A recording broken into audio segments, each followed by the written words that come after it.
So I've a rake of questions. And so first of all, Theo, thanks for talking to us. And just wanted to welcome you, and thanks for just agreeing for the interview. Anyway. Actually, welcome to our country. Oh, well, absolutely. It's beautiful. I have to say, lads, Ottawa is a very nice town. The pub's closed a bit early. That's the only thing bad I'll say about it, but it's absolutely fantastic city. And Canada, the Canadians, including Theo, it's very friendly. And just want to, and also the developing community have been very open and friendly as well, so very approachable, which you know, you sometimes don't associate with super talented, you know, people that you might meet in computer science, but genuinely not blowing smoke up your arse. You know, genuinely, like it's the people are very friendly. So I have a few questions. So some better than others. You can kind of go, that sucks, that doesn't. So what inspired you to establish OpenBSD all those years ago?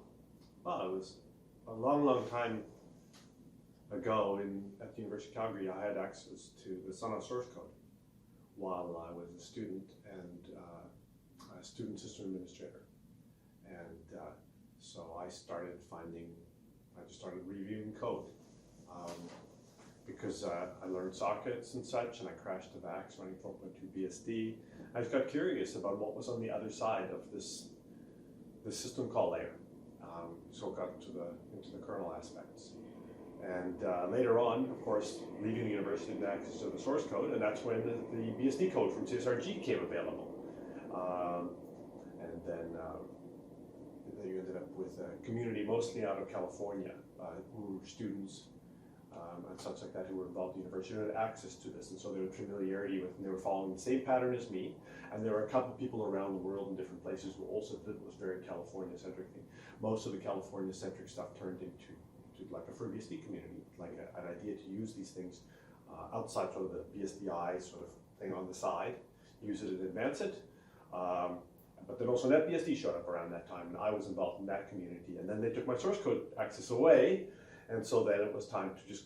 But at that point, I was like, what, 8-9 years into it. So just carry on, create the source tree, do the same process again, and carry on, and bring in the people to work as a team.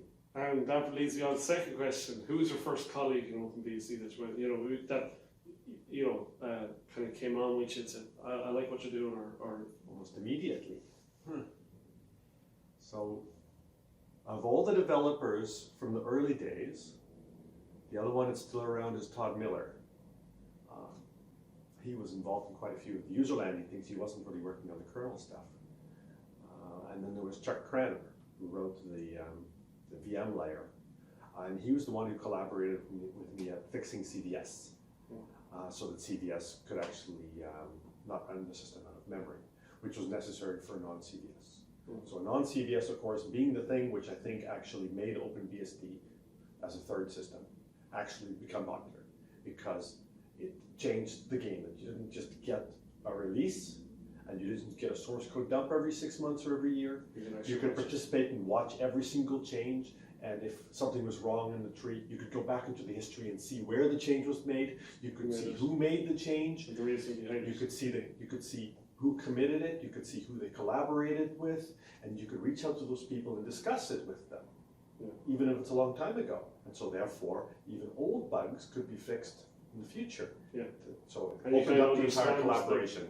Where, let's say, if a mistake is made, you can understand maybe what gaps in the process occurred that allowed the mistake to happen in the first place. Yeah, and you can see the sequence of commits. So you can see, how did the person start working on this? Okay. What was it that led them towards being interested in this area? So it's really crazy development. And nowadays we take all this open source development process. We see it everywhere. In every single layer of the ecosystem. And we forget where this came from. Before the OpenBSD non-CVS, it didn't exist. It was all siloed in every single company and then every single open source project. So who's the most influential, let's say, in your interest in computer science and security? Is there someone, that, let's say, gone before you that you kind of, they were a pioneer that you kind of look up to, that you kind of... There's no one person, because I've now collaborated with thousands of people. So, and interests move. we all help each other. So it's small little teams pop up all the time. So no, there isn't any one person. There can't be, because, I mean, I should just throw out the shoulder, who stood on the shoulders of giants. But there's so many giants. So how am I going to pick one giant? Just trample over all of them. No, that's cool. Okay, so what was your favorite book, like, that you would say that, you know, kind of got you well on your way, that, you know, had, like, in any shape that you kind of go, gee, you know, that's, or is it just so many books or so many sources of information? On the operating system sort of side. Oh, yeah. Oh, it would have been CPU books, actual CPU documentation from the old days, because there were actual books, like the Spark V8 book. I got my hand on a Sun 3 programming, a Sun 3 kernel manual from the inside of Sun after the Sun 3s no longer exist. These white soft spine that had details on the memory management unit. So you could go and read that, you can compare it to the include files, and you could study and learn how their memory management unit worked, and all these things. Those were more interesting than anything else. And what books would you recommend for aspiring computer science? So, you know, with all your experience now, you know, being a student. I think it's all in the source code now. You just say that. No, the books just give you details as to how messed up the hardware is and what you have to do. But you have to get the source code right. And the best lessons you're going to find are in the source code. Basically, you see a device driver or you see a piece of kernel code and you study it and you know what it, and you see what it does. But you don't know if it's the right thing to do. But later on, you're going to work on something else. You're going to pick up lessons from that. I think there's more lessons in source code than there is in books these days. Cool. What's it like to be a leader in OpenBSD, the leader of OpenBSD? Like what does it involve? Well, it involves many things. It's very important to let other people run their own subteams. That's so that you don't get overwhelmed. I think it's hard to lead a lot of people, so little subgroups have to form with their own leaders. I think that's a thing which became evident probably about 4 or 5 years into the project. I was going to burn myself out. So there's domain owners, people who own particular areas. And once you do that, I think it's much easier. So I think that's. So I would not be doing this, like it's over 20 years now. I wouldn't be doing this if I hadn't figured out how to do that and hand it off and let other people share the load. And like, would you see it as, like, do you see yourself as, obviously you're a coder, you're a programmer, you're a leader, you're a mentor. Are you like, do you do much mentoring, or is that down to other members? It's all over the place. It's very important to hand off somebody. I don't know that, but this is who you should ask. And maybe they don't know, but ask them. Yeah. But my main role beyond that is also to provide a schedule. So I schedule, so we have our releases at certain times. I provide guidance as to when we should do certain things.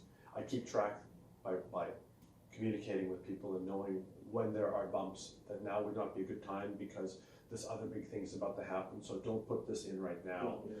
Or there's going to be confusion about which things should happen.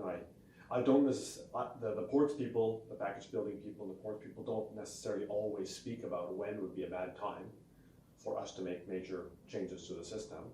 Yeah. So I try to sort of keep the vibe, keep the feel, so we don't stress everybody else out too much. And by that, sort of accidentally wander, like, not make it too hard for anybody. I get you.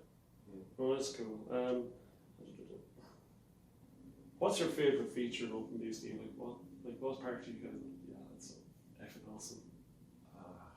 Well, just adding like that you kind of that gives you particularly good points. I don't know. Just the basic simplicity and the ability for us as developers to remove things that shouldn't be there.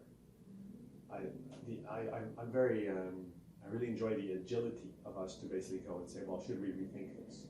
I think other systems don't have that. So it's not a specific feature. It's more of a process. It's the fact that we can go and say, hey, maybe this feature should be different. Everybody else most other options is not capable of doing that. They can add something, but they can't take it away. Yeah, well, it is hard. It's kind of, you know, I just got used to it, and now you've changed it. Yeah, but like, and what's the most difficult problem you solved in OpenBSD? That, you know, one that, you know, just was a personal challenge. You know, Jesus, and then when it was done, you know, it's like they just like, is there a particular one that sticks out in your head that just, you know, mentally bashed you? and then that you overcame, or is there any particular one? The hardest things are, especially in the domain of these security features, which I'm leading with, is sometimes the number of people that have to be involved to ensure that we get a security feature just right, so it doesn't break the significant programs that people want to run, but it perturbs the address space or the program environment in such a way that the attackers have less of a foothold when they find a bug. And none of these things are perfect. We just have to be better than the other operating systems so that people will go and play with them, will go and attack them instead. Gotcha. So those are quite hard because there's so much collaboration taken, and some of them take years to get right. So an example of the worst one of them all is our address space randomization. So other systems have ASLR, address space load or whatever. So they're basically loading shared libraries at certain places. That's not what we do. We do that, and we do much, much more. And it's the much, much more that's the problem. So our malloc is on top of mmap. So every single mmap page is randomized. Our stack placement is randomized. We've succeeded not just making the libraries be loaded, the program loaded, that's pi and everything, but we've done it to more and more objects. We've done it to the signal trampoline. And that's in user land. Off in the kernel land, we're trying to do the same thing to the kernel. So objects aren't where you are. And the goal behind this is whenever an attacker finds a bug, he's dealing with registers in that particular context and stack variables that point towards certain things. And off of any of these objects, he can reach relative to that and find where the thing is he actually wants, because it's at a fixed offset. So to do that, we've then gone and made it so the kernel is randomly relinked on every single boot. And the primary libraries, libc, libcrypto, are randomly relinked. And the shared library linker too. And some of those have been split into more and more files. Like for example, LSO has the system called stubs in separate files instead of one big file now. So you get more spread and you can't know where. So therefore, you can't off a particular pointer go and say, oh, off this pointer that happens to be inside my memory at this point over here, subtract that over to there, and there's my write system call. Because it's not a fixed constant on every single runtime anymore. So that's that aspect, and that aspect's worked out really great. But the kernel code for managing random address space has big problems associated with it. So if you allocate memory, you're going to end up with fragmentation. If you allocate very, very small allocations and you place them all over the place, your data structure to manage this is going to be highly fragmented at allocation time. But the next problem is what happens when that process exits. Now you need to put all the memory back into the pool. And so now this is a defragmentation effort where you have to iterate over very, very small objects rather than over 1 meg allocations that are linear, and you have to go shove each one into these complicated data structures. So there's costs associated with that, which will make us slower. So for this particular thing, it's kind of like as a project, involves my pushy initiative. We're trying to see how far we can go down that path to qualify the security benefits of it and slightly ignore the performance issues for the moment. Yeah. Later on, other people who work on the data structure side can make those things a little bit more efficient. It turns out we don't know exactly where that cost lands. It may have some impact on our process scheduling because process exits are very slow. Well, very slow. What does that mean? Like, yeah, a Chrome takes a long time because it's a huge process. A very large compiler process may be big. We don't know. We're not really paying attention to that. So that's difficult. That's difficult. That's an area where from starting the mission to taking it all the way to the end, we're like at year 8, and we don't know what the conclusion is yet.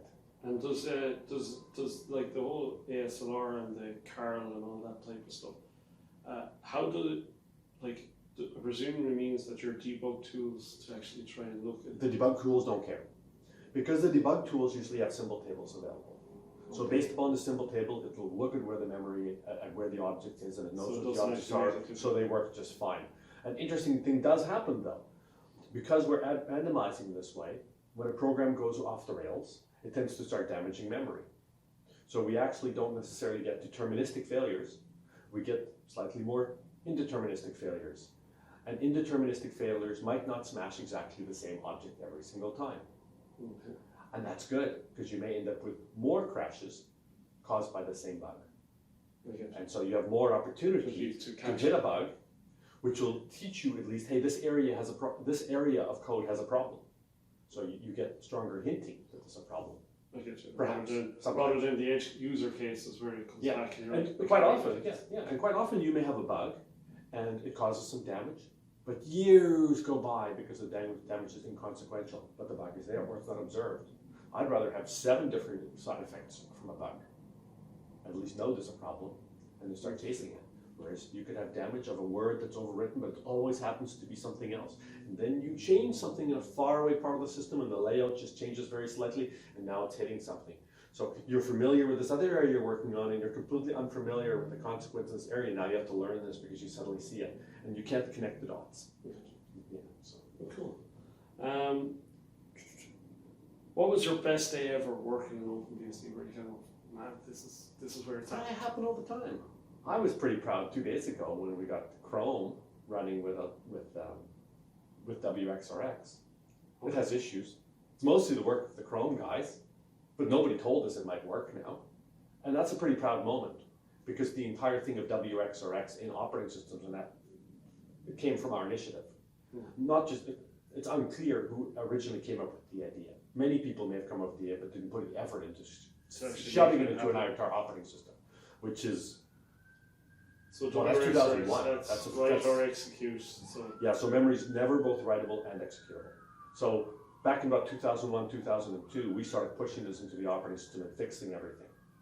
So we're talking a very long period. Now we have everything in our entire system clean for this, except for a couple of JIT programs. And these JIT programs, Chrome, Firefox, these things, they're starting to try to work inside those bounds and conditions, because the entire concept of WXRX seems to start to becoming a mainstream concept that other operating systems want as well. Yeah. So if the applications start doing it, I mean. Well, they're a significant attack surface, like Oh yes, yes. There's a load of Yeah, but that's a very proud moment, though, to That's go good. and see that what we pushed into the operating system This is first, 80 others years. realized we were right. Oh, that is right. So it's the same. It's the stack protector, right? The stack protector. The way these things usually work is we security technologies like PACS. Security technologies have come out of PACS, and where are they? Because PACS is a very, very small ecosystem. What we did instead is we went and say, hey, address space randomization, stack protector, all these things, shove them into the operating system, enable them, do not allow a way to disable them, and just keep on adding another small little security technologies all the way through. And eventually they get adopted. So it took the stack protector showed up in like the Chrome and the cell phone systems showed up in about 12 years. 12 years. Pretty long lead time to get a technology into a mainline product. And like, what do you mean by PACS? Sorry, just excuse me on that. The PACS Linux people. Okay, cool. Yes. Okay. So it's great they work on security, but it's not free software, so it's not very interesting. Okay. And what was your toughest day ever working on OpenBSD? Or grooving, or do you want to talk about it? You can move on. No, I've probably forgotten it. Put it out of my memory. Okay, well that's good. let's not give it all. Let's not give it air. So, does Theo have any favorite developers? Let's just see if you'll answer that one. No, they're all pretty nice guys. Do you have any favorite users? You can pick me if you want. No, I don't like users. What about sysadmins? No, they're still users. All right, fair enough. Moving swiftly on. We've been warned. So, what's your favorite? The security feature. So, I suppose that you and your team have innovated on. Is there any particular one that you? I usually like the newest ones. So, Red Guard. Red Guard's pretty cool. I really enjoyed working on the SROP mitigation. It's the little tiny ones that are really fascinating. For example, I really like Stack Ghost. Stack Ghost on Spark 64 is shocking side effect of a fixed size register window architecture. It's just beautiful. What's another one that's really, really awesome? The set jump, long jump XOR cookie. I mean, it's such small little things. It's just such a joy to know that if an attacker gets into a position where he could play with a set jump buffer, that our jump buffers are untouchable because they have an extra cookie in them. It's just a pleasure. And what's the most important aspect of OpenBSD or the OpenBSD project that you would consider that you need to preserve at all costs, like the attribute that you kind of, is there any single one that, you know, if everything else was to go away, but you'd still have to hang on to this? Or it's the innovation aspect. It's the introduction of new ideas. It's the ease with which we will decide to throw an old thing out and replace it with something else. Other systems don't have that. They're almost all stuck in a legacy maintaining mode, where they believe that the legacy maintenance they have is a significant part of their value. Yeah. And I don't think that's what the value is. I mean, if that's what the value is, then why aren't we all still running 4.2 BSD? Yes. Well, I see the evidence of it. Like, I like the way, like, I remember when you and I think Todd Mortimer were talking about Raadt protections, and you were saying it wasn't possible, and he was saying he had an idea, and he said, well, let's talk about it. And that's, it's a I told him it was impossible. So he came back about 2.5 months later with the first prototype. That's pretty, but it's impressive that there's that revisiting, the, you know, you're kind of going, well, this is what we know. And then new information comes to light, you know, okay, let's consider this. Yeah. And Well, even, for his idea to work, you had to put a stack protector on every single function, all functions. So the original stack protector from Eto, back in 2001, when we received the code, his code had the stack protector on every single function, and it was too slow. Adding the prologue and the epilogue to every single function was about a 25% performance cost. So that's not possible. So there was a heuristic. I came up with the number of 16 bytes. Because the compiler back then didn't even know what the objects inside the frame are, it just knew the space they used, 16 bytes. So the heuristic was, if the function has 16 or more bytes of local variables, then we'll protect the function. If it has less, then we won't. So it's been known for quite some time that the tail of every single function is a gadget. It's an obvious gadget, even without polymorphism, which is where your variable size instruction sets, and you can find return instructions hidden inside of the sequences. No, the end of a function always is a gadget. Maybe not a simple gadget, maybe an extremely complicated gadget, but it's a gadget. So the way to protect that is to put a stack protector check on every single function, but it's too expensive. Somewhere along the line, conversations with many people, including people at Google actually went and developed -f stack protector strong. Stack protector strong is a heuristic that analyzes what type of variables are in the stack frame to decide whether to protect the function or not. That's because over the years, the compilers developed more knowledge. The more knowledge available at that moment when the prologue and epilogue are created, both in GCC and Clang, to know what the objects are and make a decision. Oh, pointer points to something, this is a function worthwhile protecting. Or this is just an array of ints. Oh, that's not so worthwhile protecting. But to completely stop Raadt, even like on an architecture like ARM64 or something, like that has no polymorphism, you'd have to protect every single return instruction, which is the tail of every single function. And you go, wow, that was so expensive. That's remember how expensive that was. And so Raadt guard is written, and Raadt guard protects every single function. And we go, why is it not slow? And why is it not slow? Because all of those sequences at the end are speculated. So all the stuff out of Spectre has made the CPUs fast, so that those prologues and epilogues don't even run. They run in parallel. And so we could go back to the old school way even at this point. And it's just a stunning result. It's just so hard to, like the entire industry shifted the way the processors work. So this thing, this Spectre thing, the speculation thing, which is creating all sorts of risky aspects, has actually made it possible to introduce a protection mechanism which wasn't possible before.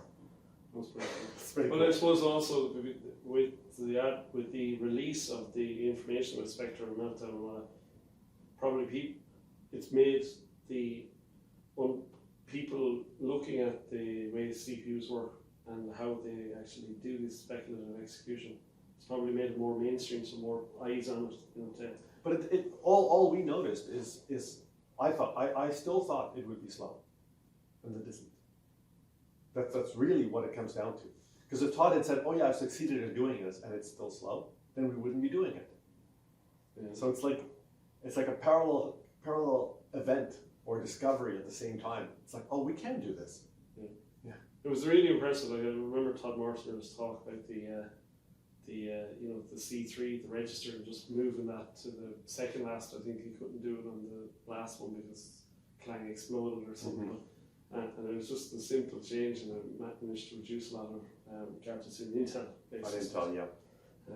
Intel's not perfect yet. We're still at about 30% gadgets of where we were. Yeah. This Todd's second talk, the one he gave in Tokyo, has a much better way of looking at it, and it has more to do with gadget density.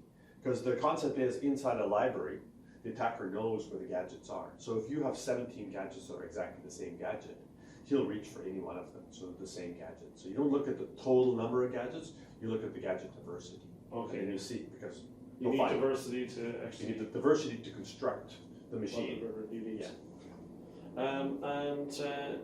Is there anything about the OpenBSD project that you'd like to change? Is there anything that you kind of go, oh, I'd like to be better at that, or better, both, not just code, but just process or the ecosystem, There's many things, but if they're easy, we're already doing them. But the hard ones they get sort of picked at once in a while. When you have the energy and headspace for it. Yeah, because many of them are quite administrative or it's complicated. Oh, that's cool. Trolls are everywhere. In 20 odd years you've been working on the project. Is there a favourite troll comment or that sticks in your mind where you go, well served, well played, or touche? Is there ever anyone that you can make you laugh? No, I just find it boring. I've seen everything. I saw everything well before OpenBSD, when Usenet was active. Okay. So No, fair enough. So do you recommend feeding trolls, starving trolls, trolling trolls, or verbally bashing the crap out of trolls? I think all approaches. So, what kind of especially an air battle like? Yeah, I think it's great. I think it's great when the community responding to the troll is funnier than the troll. Yeah, no. And everybody gets a laugh out of it and forgets that the troll is even there. Okay. But you can't have too much of that either. Yeah, no, it's kind of feed it. It's always got to be different. Yeah, that's true. What sort of contributors to OpenBSD would you like to see more involvement from? Where do you see is there a skill shortage, or where maybe developers are working, there's a big load and that you could do with more developers? Is there any particular aspect where you kind of, like a call to arms kind of thing? Is there any in particular? It's not clear to me at all. That's not clear. Because anybody who comes will still have to become sort of a collaborator in the group, and will have to have a rapport with the group. So you can't just ask for people who have particular skills to come in. They'll have to fit in. Okay. Right? Like if you you've seen our hackathons. Our hackathons are a bunch of friends. Yeah. Because we meet each other so often for these hackathons that this is the way it is. They're friends who happen to write software together. They don't know where else this really happens. Maybe it does. Maybe I just don't have the visibility that it actually occurs in other communities. It probably does. Yeah. This is a pretty big community doing this, I think. Yeah. And so what OS does Theo run on his laptop or desktop? Okay, moving swiftly on. So what's your favorite GUI and what window manager? No, I don't want to talk about that because that's personal choice, and whatever software I run like that. But whatever software I'm running but whatever software I'm running is probably a piece of garbage, and so it becomes attack surface. Okay. So. Okay, fair enough. And the way it actually is all of us on our machines are running OpenBSD and SSHD. That's it. Okay. Right? The rest doesn't matter. The rest is attack surface. Okay. If you had to run a different operating system on your laptop for whatever reason, what would it be? Moving swiftly on. All right. I'm going to try this anyway.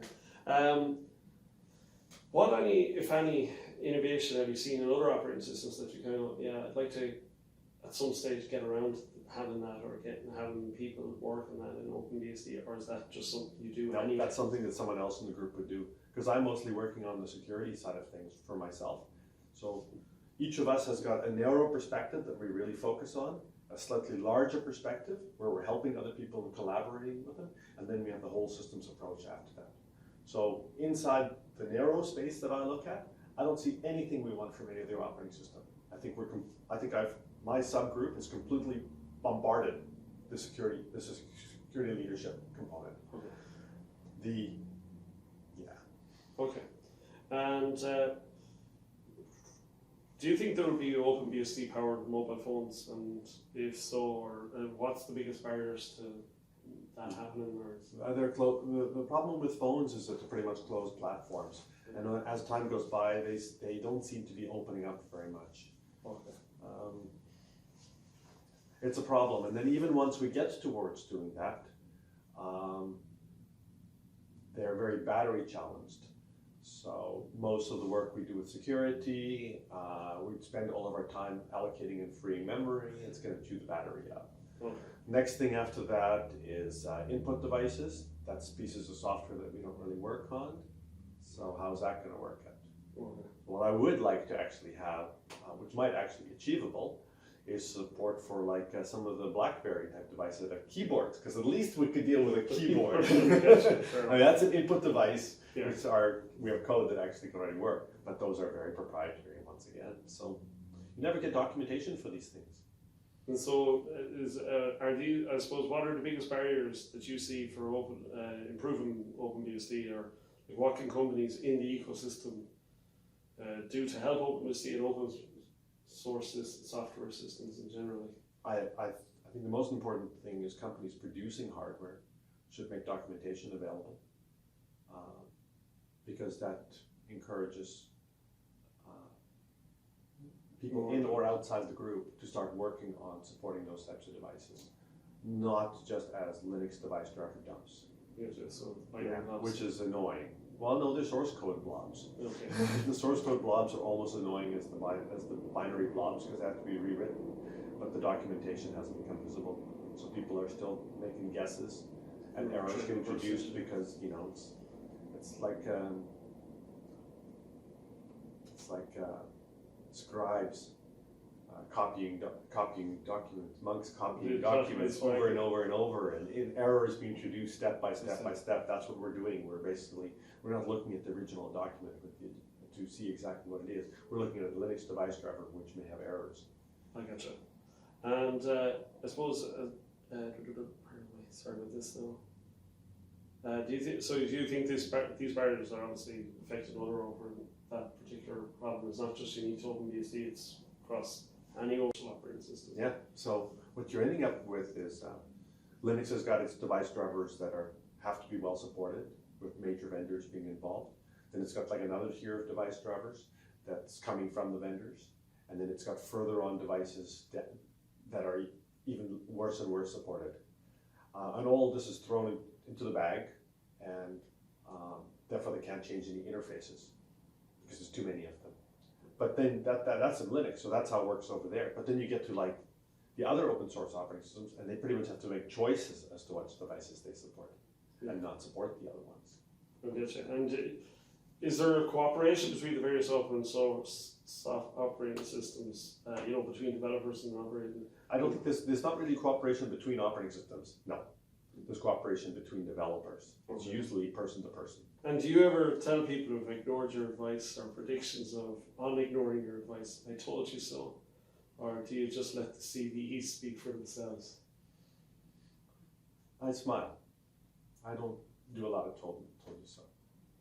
Because the stuff we're doing on the security side is cynical.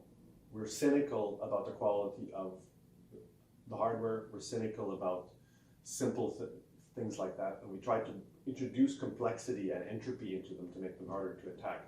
But these are not reasonable avenues for regular industry who are trying to get the most performance out of their hardware. So we're getting lucky by basically dismissing performance as the primary function of a machine. Yeah. And but it has obvious benefits because, for me, what drew me, I remember someone who was a security consultant.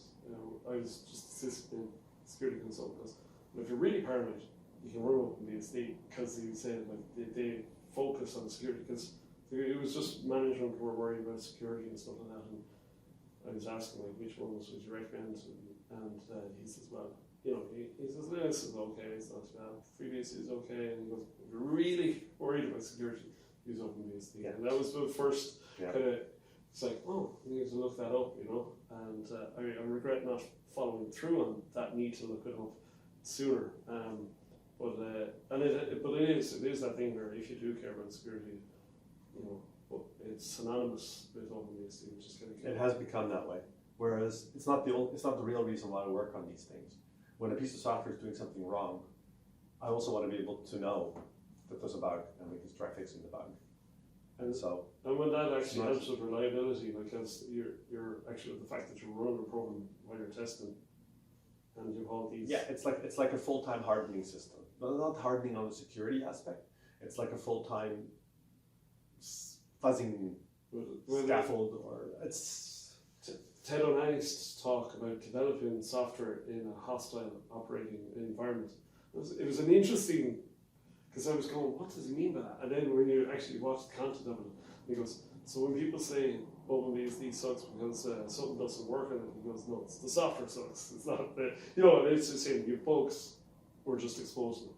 And it was a very interesting kind of. Yeah, the bug's always been there. Yeah. But inside this, like the malloc, the Otto's malloc is the best example of this. That it's constantly finding bugs in the entire software ecosystem, outside of the entire port street. It's finding bugs all the time, and they're being fed into the upstream, and then they benefit people running on all operating systems. Whereas there are malloc libraries like this available on other operating systems, but it's always a thing you have to plug in. Yeah. And so, how many people are doing that?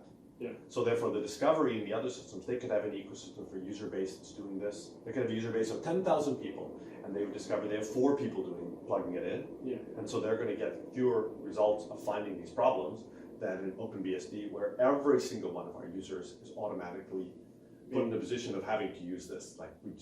And to allow everyone to use it, we've had to work very hard on making it as efficient as possible. Yes. Right. Whereas these debugging scaffolds are not efficient because efficiency isn't their goal. Discovering bugs is their goal. So trying to find a way to make the discovery of the bugs as efficiently as possible, and that allows you to enable it by default. That's the holy grail, and that's the type of poor quality software detection mechanisms that I'd like to put inside the operating system.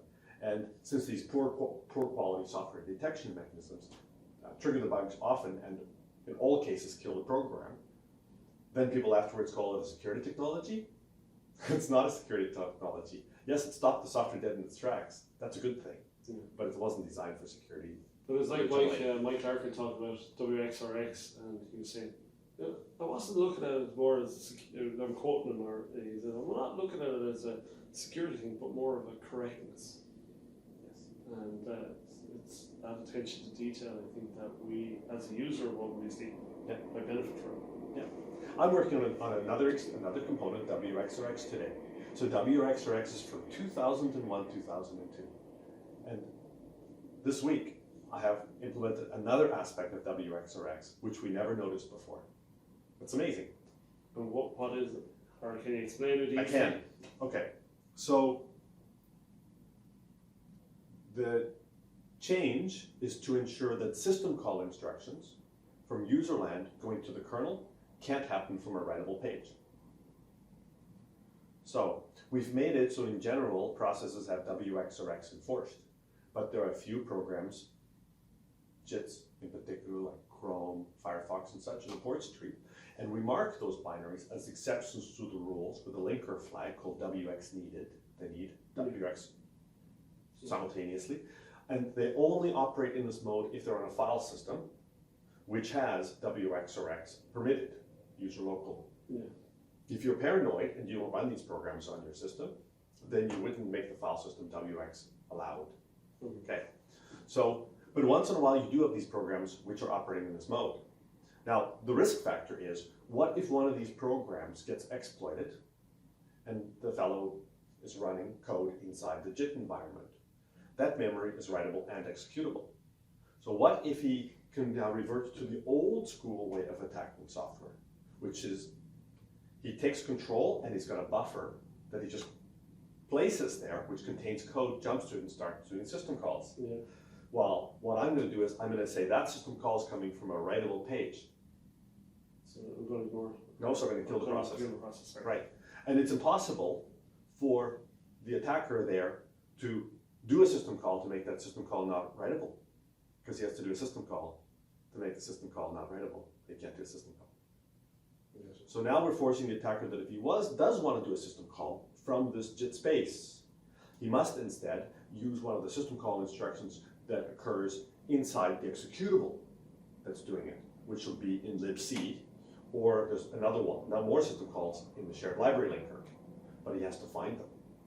So now he will have to put an effort into finding libc or LDSO before he can do these system calls. But on Linux or FreeBSD, he wouldn't have to. So it's really neat, because the simplest approach for attacking a problem like this is to just upload the buffer with the system call and go. So let's say an attacker writes that code. Well, it doesn't work on OpenBSD. So now he has to write a different version of code for OpenBSD. And so therefore, we're not going to be as targeted. Now, the system call interface is different on every single system. So if you wanted to write one that followed the find the system call and call it methodology, find it libc, you'd have to write one version for Linux and one version for FreeBSD and one version for a different version of Linux and one version for OpenBSD and one version for Mac OS. You'd have to write many, many versions of this program. So what do you think the attacker's going to do? He's going to write the simplest one first. Yeah, the lowest hanging fruit. But the simplest one doesn't work. So we have taken away his ability to use the simplest way, the wide American-style avenue, and we've thrown him into downtown Lisbon. And he has to do the squirrely little thing of trying to get what he wants. Cool.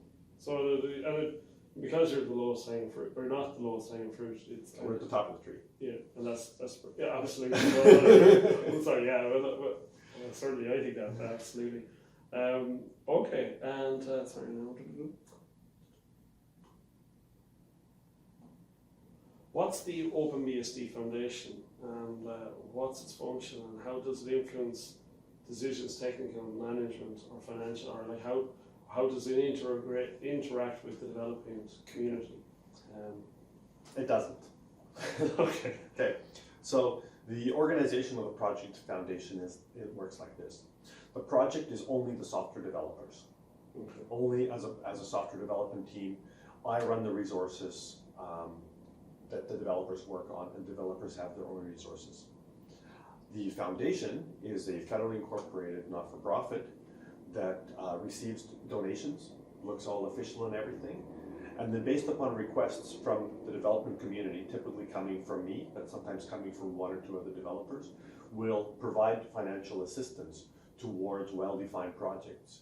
Then they list those well-defined projects on their as their annual spend, and that makes it all official, so that money is not arbitrarily going towards things which are not project mission related. Okay. So that's the model. Okay. And other than that, the foundation has no rights, holds no rights to any of the software, no rights to any of the hardware, and does no direction as to what the developers should do.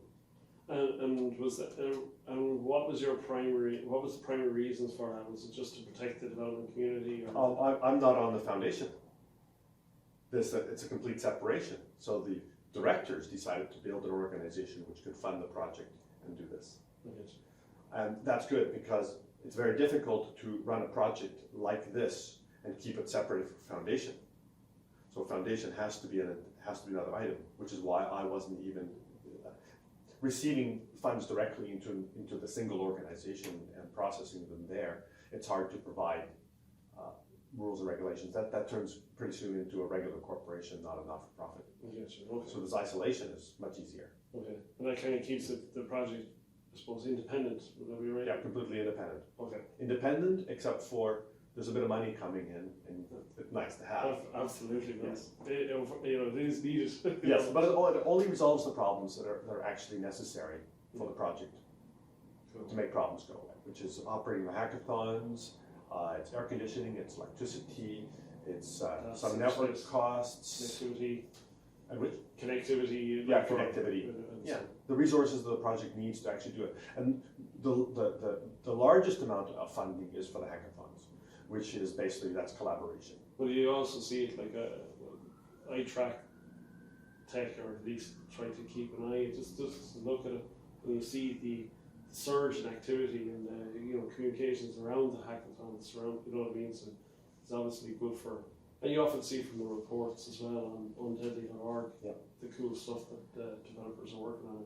You can see the passion that they put into it. Like, oh, we tried this, it's we did this then, and it is kind of cool that someone mentioned a problem, and I think it's the group of people in the room, and it's that, human to human kind of seeing other people having a difficulty, and someone saying, I think I can fix that. It's kind of nice. How does the project deal with difficult technical decisions, or difficult decisions and approaches to differences of opinion? Like, how does that work, or or is it a case-by-case basis? Or? Case-by-case basis. We have a process where a diff might be written, and we'll throw it into snapshots and use our users as test bunnies. Yeah. That helps. Other times we have to build many prototypes and then maybe throw them away. That's the way it goes. Some things just get pushed off quite some time. In a few instances, we have asked the foundation for financial resources to so that specific developers can go on sabbaticals, half-year sabbaticals, and focus their entire time on specific problems which need more than just collaboration. They need a direct focus of someone to drive it forward with collaboration together.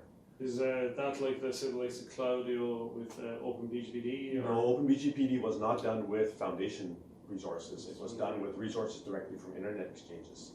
And Ripe, and I have to say, as a Ripe, yes, I think it's a wonderful spend for Ripe to do that. It represents good value for money, and as a member, I was delighted to see it actually happen. It's really wonderful because the internet exchanges have turned into a monopoly, only using one particular product for route servers, and there's a bug in that.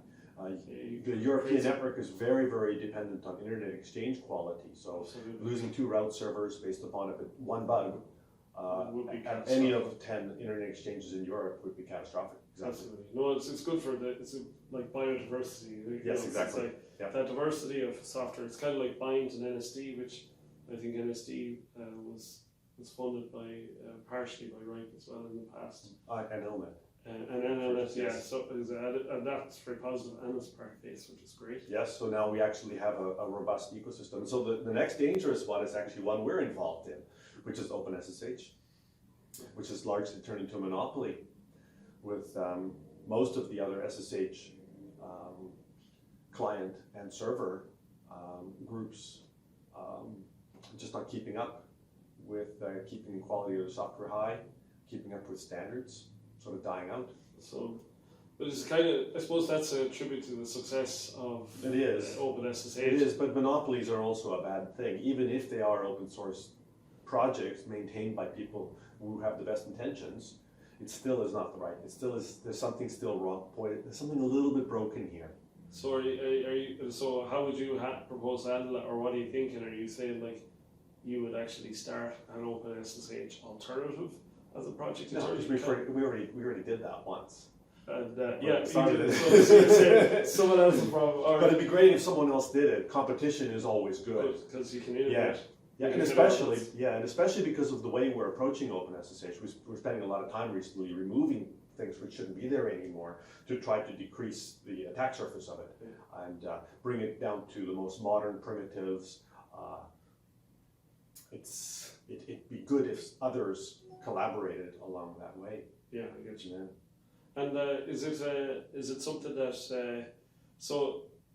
so you would be kind of saying some other projects should really take that on, but you know the way you kind of have you've evolved your security mechanisms. You know, like I think there was ProPolice at one stage. The Stack Protector was ProPolice originally, and then now it's RedGuard. Yeah, RedGuard, and then we went through Stack Protector strong through there, and now RedGuard. Yeah. So the evolutions.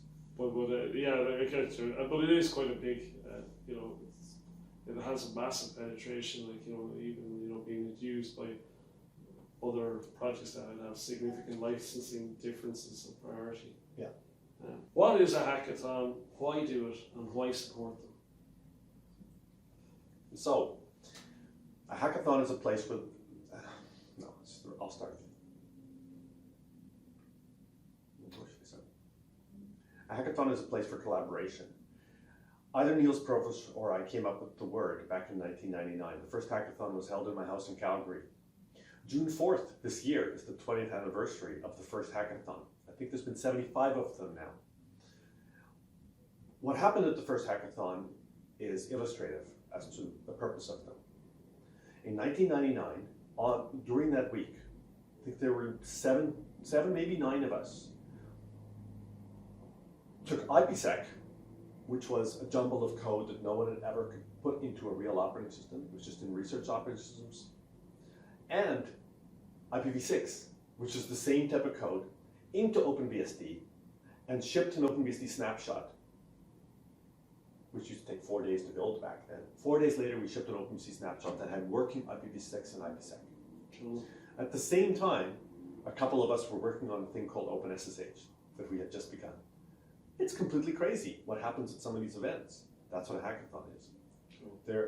They are crucial for getting people on the same page and doing a shortcut. And then they can go home, and then over the next month or two or a couple of months, they can collaborate, remembering how they work together. And what's involved in supporting a hackathon? How much notice is needed for OpenBSD? And who in OpenBSD should we collaborate with? So if I was to host one in Ireland, who do I talk to? I'm the coordinator for the building of almost all the hackathons. Okay. We need a man on the ground, which is someone who understands what a hackathon is. It's usually best if they are a developer already in the group who will be attending the hackathon. But from time to time, they've actually just been someone who is very interested or very connected to a facility. And can make sure that there's nothing that will go wrong, like network being completely broken or the accommodation being difficult or anything like that. That's what the man on the ground is. And the lead time for setting them up is usually about 6 months or so is when I arrange them, because you're trying to schedule them in a bigger picture. Yeah, but also. Various developers have loosely, I kind of know when doesn't work for some of the developers, so I'll try to schedule them in a way so that we can get the maximum participation. So we hold the big ones, one a year we hold the big one, alternating between Canada and Europe, but we also hold the little ones. The little ones are usually more domain specific, like a boards hackathon or a networking hackathon or something like that, and those are usually a small cluster of people, and those are usually started by considering 4 or 5 developers and making sure they have a window of time, because they will be the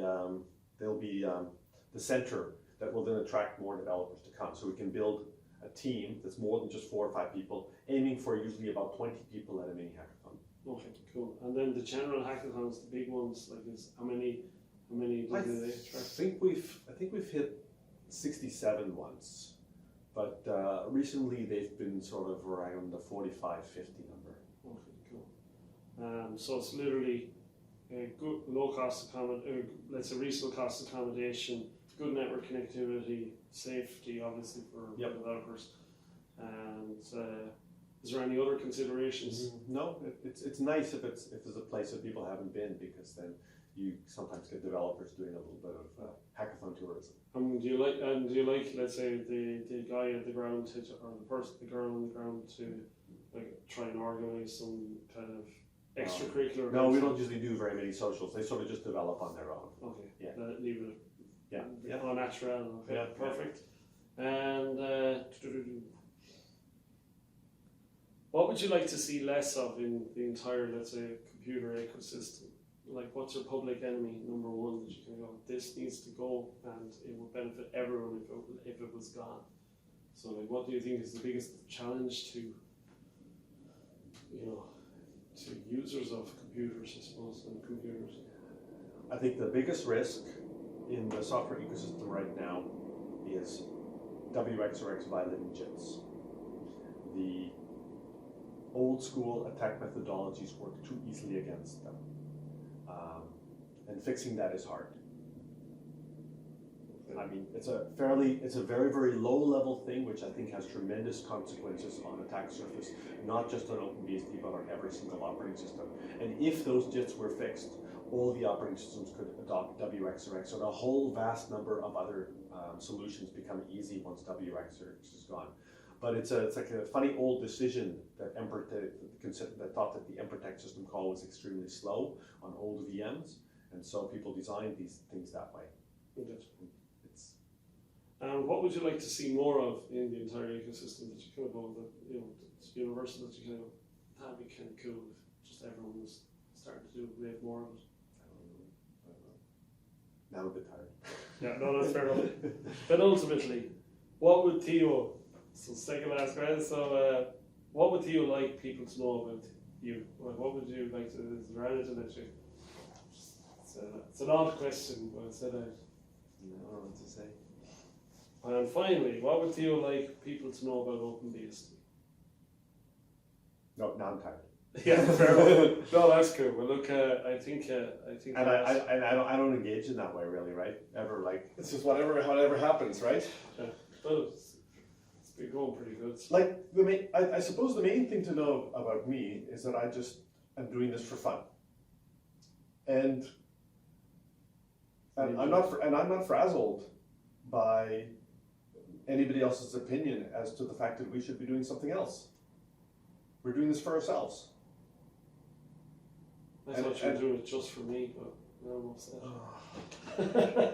No, it's but we've benefited. So, one of the things the side effect of you doing it for fun and for yourself in it, like the selfishness above that and your attention to detail, or the collective, like selfishness is, I'm not saying that like in a critical way, but if more intelligent people and more talented people think about things more deeply, and then I get to use that software, it's a nice, the benefit is that people have thought of things that I haven't even ever considered. The selfishness to make the software really clean for ourselves is attention to detail. And in every single product that we use, day to day, the most important aspect, if you bring it down to a nutshell, is attention to detail. Yeah, absolutely.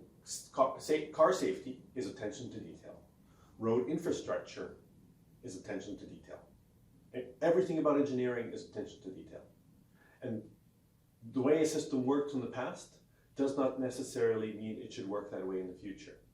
So that's revisiting the old we need decisions. to keep on revisiting the old decisions and see if they still apply as the world changes. Some things never change, but other things do change. Consideration of new, in light of new information, the decisions taken become. Or technologies or cost factors change. It's like or access to resources change. It's like the VMM, like Mike Larkin and all those guys. Like, sorry, the other developers working hard at it, but you know, I remember you saying you didn't like the idea of virtualization years ago.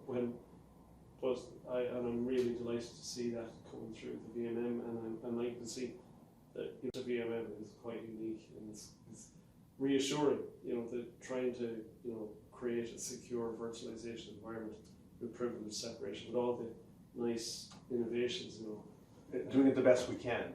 Whereas I think before Mike came around to do that, what we pretty much would have had to do is just take VM code off the shelf and plug it in, that's just not a refined process. That's just not what we do. Well, there's also the risk of introducing vulnerabilities.